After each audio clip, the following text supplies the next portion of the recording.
Welcome to our Halloween episode. This week, reporter Trey Avasolo will be covering FFA and their trip to Indianapolis. Kayla Perkins will recap on the NHS induction ceremony. On GGR, Gabe will be giving a fall sports recap. Andrew Burgos will tell us about the JV football season. Chayton Falls Studio covered Addie Schiffelbein's bowling signing on Droppin Dimes. Andrew and Trey will be asking students if they know some of Halloween's history. Lastly, on Sip and Tea, Emma Seville and Sean Neptune will be talking to Thespian President and Vice President about Totski. I'm Emma Seville. And I'm Sean Neptune. And KCAT News starts right now.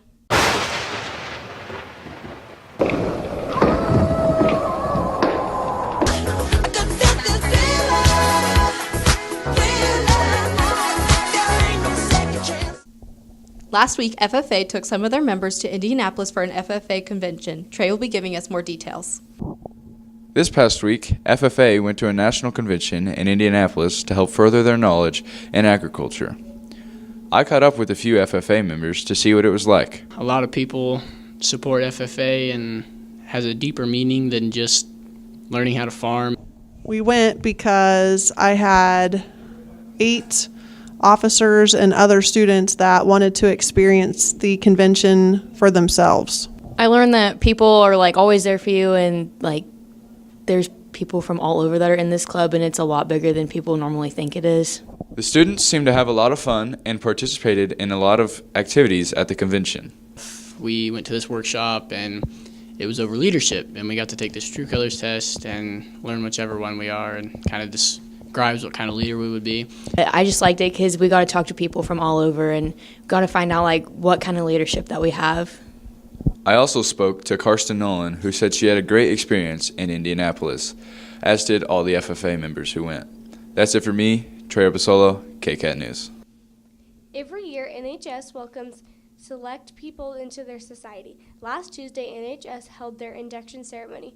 Kayla Perkins will be giving us more information. On GGR, Gabe is giving us a fall sports results. Andrew will be recapping the JV football season. And Chayton Falls will be covering the bowling signing with Abby Schiffelbein.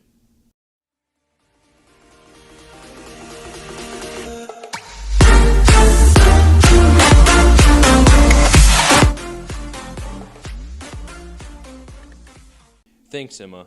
On October 20th, the varsity volleyball team was in action at Substate. The Cats beat the Winfield Vikings 2-1, then they fell to the Ulysses Tigers 2-0. The cross-country team had their regional meet on October 20th.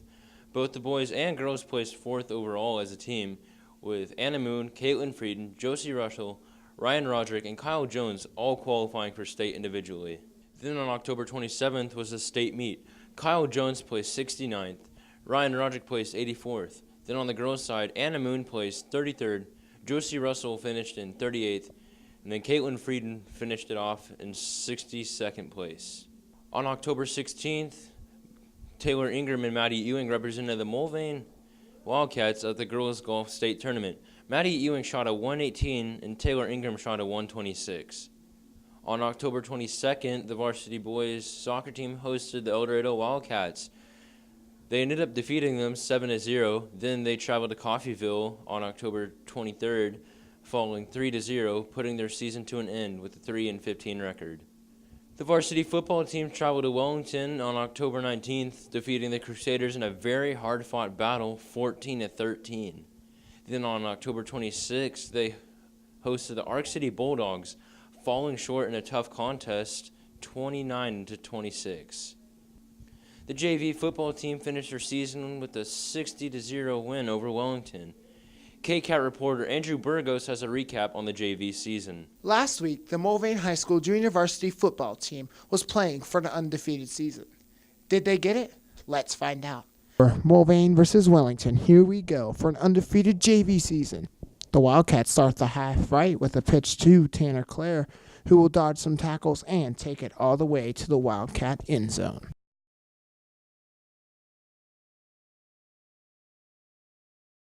The Wildcat defense stops the Wellington offense for a turnover on downs. Mason, on the option, decides to keep it to himself and dodges a Wellington defender running 37 yards to score a Wildcat touchdown.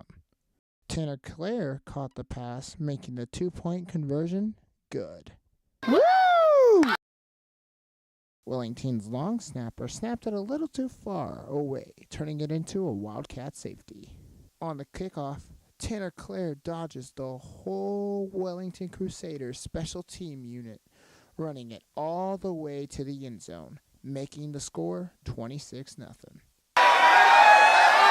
Cannon Smith passes the ball, but then pitches it to Tanner Clare, and Tanner Clare will run 53 yards for yet another Wildcat touchdown. Touchdown!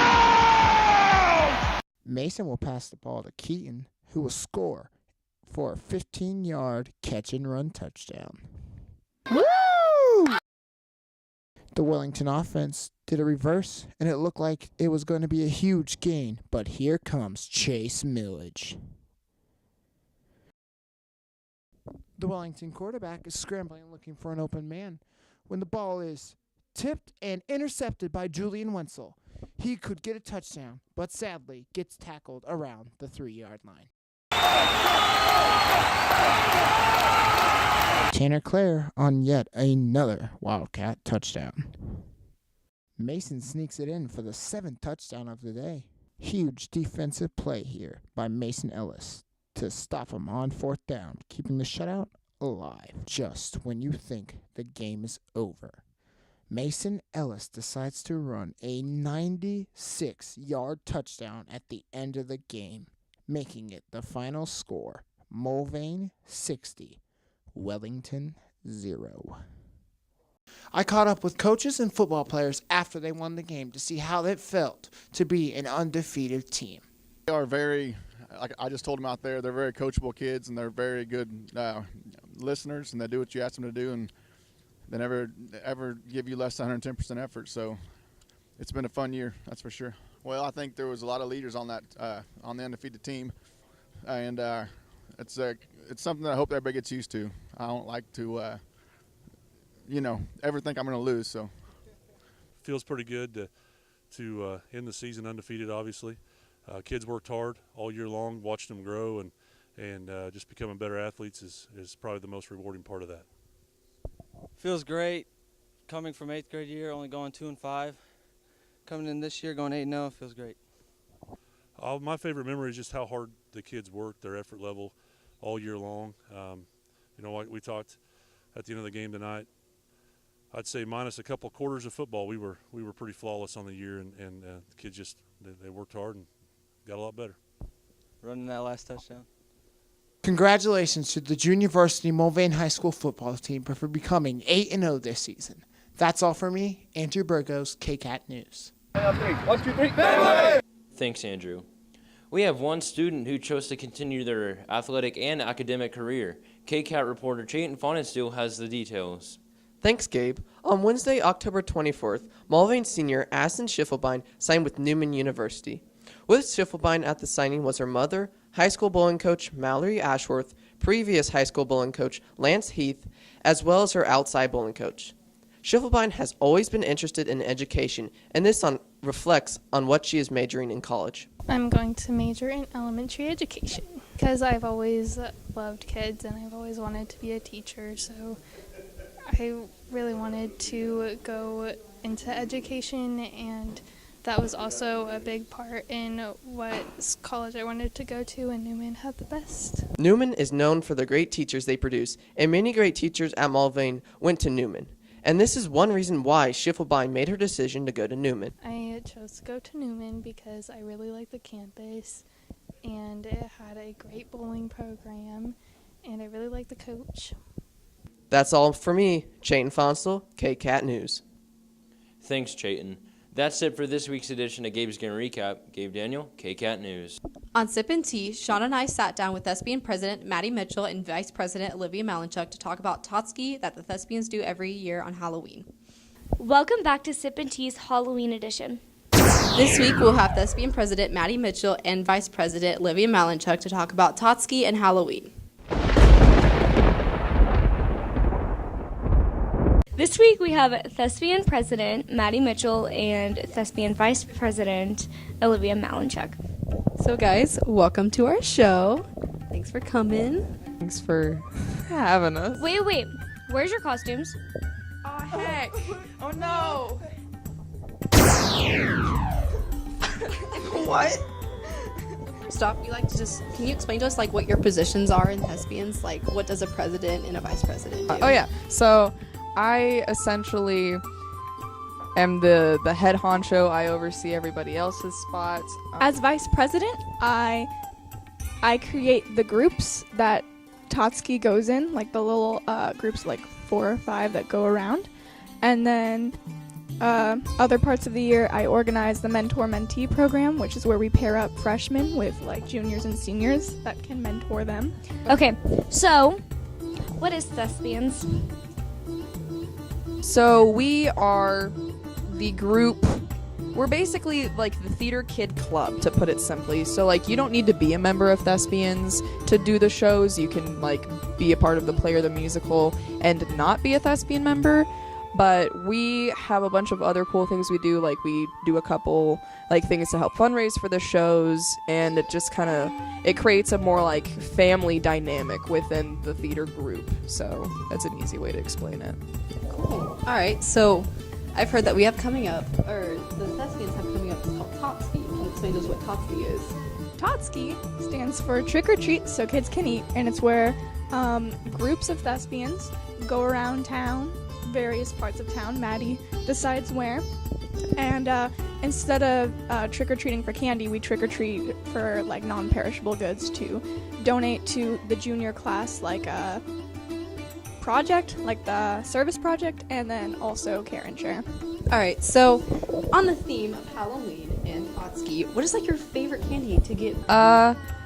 Instinctively, I love candy corn, and I know that's kind of a hot take, but there are usually like 2 houses that hand out candy corn, and in my group, I'm usually the only one who really likes it, and so people are like, here's my garbage candy, and I'm like, oh no, you don't understand, this is the best candies, thank you. But I like Kit Kats because if you don't break them up into sections, they're really crunchy, like crunchier than usual, and I get a lot of hate for that, but I eat my Kit Kat bar whole.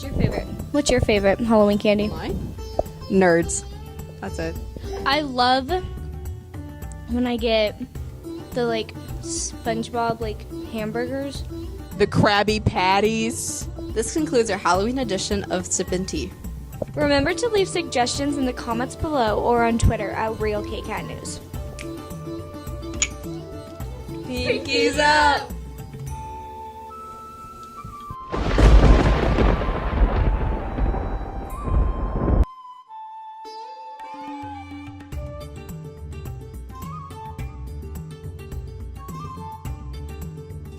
On Droppin Dimes, Trey and Andrew will be seeing if people at MHS know their facts about Halloween. Welcome to this Halloween edition of Droppin Dimes. Andrew, what are you supposed to be? I am your average American Trump supporter. Let's go drop some dimes. All right, and what are you today? I'm a pirate. I'm a yellow M&M. A baboon. I'm the leader of the baboon tribe.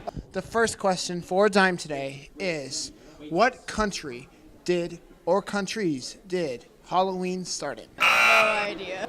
I just watched something as that. One of them is, I think, England, I think. Give you a hint. Luck of the Irish. Ireland.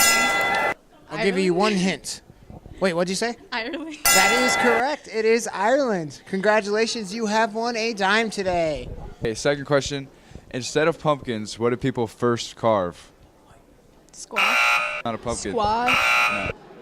They carved squash or something like that. It's gourds. They're called gourds. The main role in The Nightmare Before Christmas is... Who's the main character? Have you ever seen that movie? No. Jack Skeleton, something like that. Jack,